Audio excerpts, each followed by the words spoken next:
Welcome to the True AI Core channel. I invite you to listen to a truly amazing story straight from Poland. The Vampire of Basen, a shadow over Poland. November 1964. Cold, rainy days enshroud Katowice in darkness. By the railway tracks, the body of Anna Misek is discovered, the first victim in a series of brutal murders that would shake the Zagłębie Dąbrowskie region. Was the perpetrator truly apprehended? Was Zdzisław Marchwicki sentenced to death, the real Vampire of Zagłębie?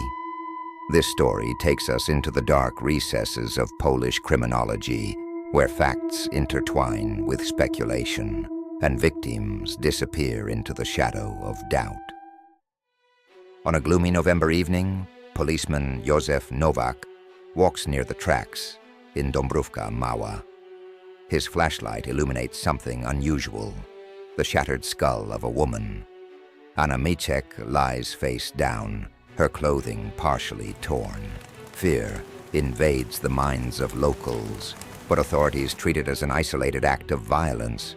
Soon, more bodies are found. Terror grips Zagłębie, and the militia forms a special unit codenamed Anna. Jerzy Gruba, the operations captain, stands over a map filled with red pins. Each pin marks the site of a crime. "We must catch this fiend before he claims another woman," he declares in frustration. July 1965. Sosnowiec.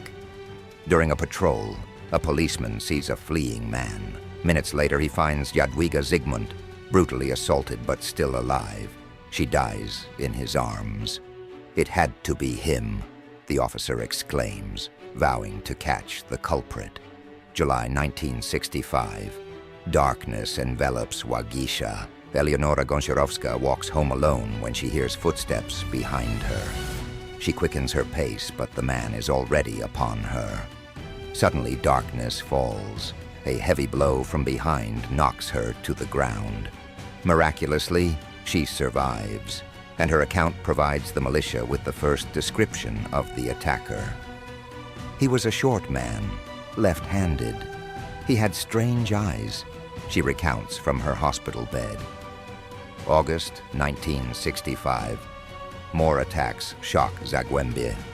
Maria Błaszczyk is found dead, her head crushed, her body abandoned near the tracks.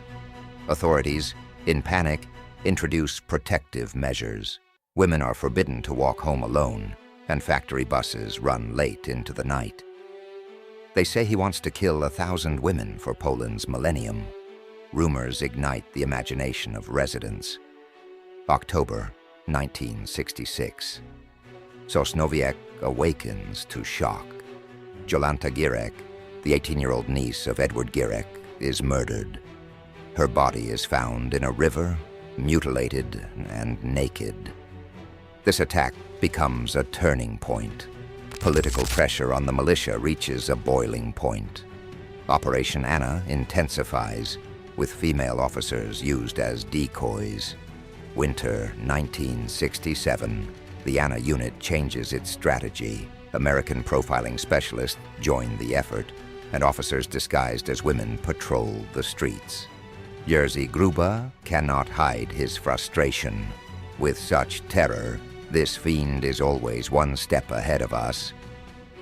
All leads go nowhere, and society loses trust in the authorities. March 1970. The militia begins receiving mysterious letters from someone claiming to be the Vampire. The letters contain details only the murderer could know. Investigators follow the trail to Piotr Olsowi, a local craftsman from Tarnowski Góry. When they arrive, they find only a burned-down house. Olsowi had killed his family, set the house on fire, and committed suicide. Was it truly him? January 1972. The militia arrives at Marchwicki's home at dawn. His wife, Maria, identifies him as the Vampire. "My husband is a drunk and a brute. He did it," she claims. Zdzisław enters police interrogation in a daze. During questioning, he quips ironically, "So many of you, as if you'd caught the vampire." September 1974. The trial of Zdzisław Marchwicki begins in the Silesia Hall, converted into a makeshift courtroom. The audience, including journalists from across Poland, watches with a mix of fascination and unease. At the center of the room stands the accused.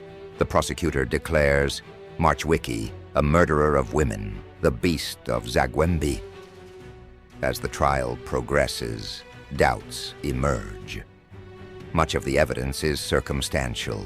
Behind the scenes looms the shadow of political pressure to find a culprit. Investigators fit the pieces to match. A victim's watch allegedly sold at a market. Photos of Marchwicki and his brother at a bazaar.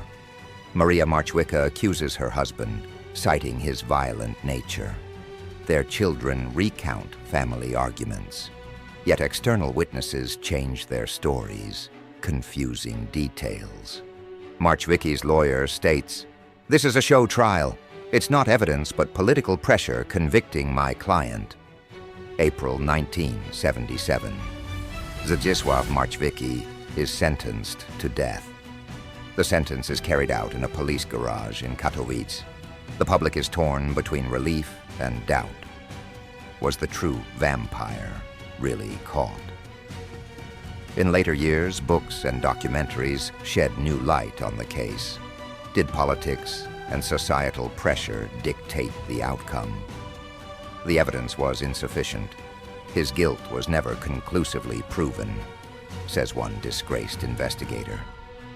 Decades pass, but the Vampire of Zagłębie case still stirs emotions. Many residents remember those dark years, a time when fear was a constant companion. Zdzisław Marchwicki, sentenced to death, became a symbol of an era when the authorities not only pursued killers, but also needed scapegoats to quell public terror. Over time, more voices question Marchwicki's guilt. Experts analyzing his trial point to a rushed investigation, political pressure, and a lack of clear evidence. Other leads surface, like Piotr Olsowy, or traces left by a left-handed individual, while Marchwicki was right-handed. For his family, the story remains a scar that cannot be erased. His children fight to clear their father's name, insisting he was merely a victim of propaganda. Meanwhile, the victims' families cannot forget. Was it him? Was the real murderer still at large when the sentence was carried out? They ask.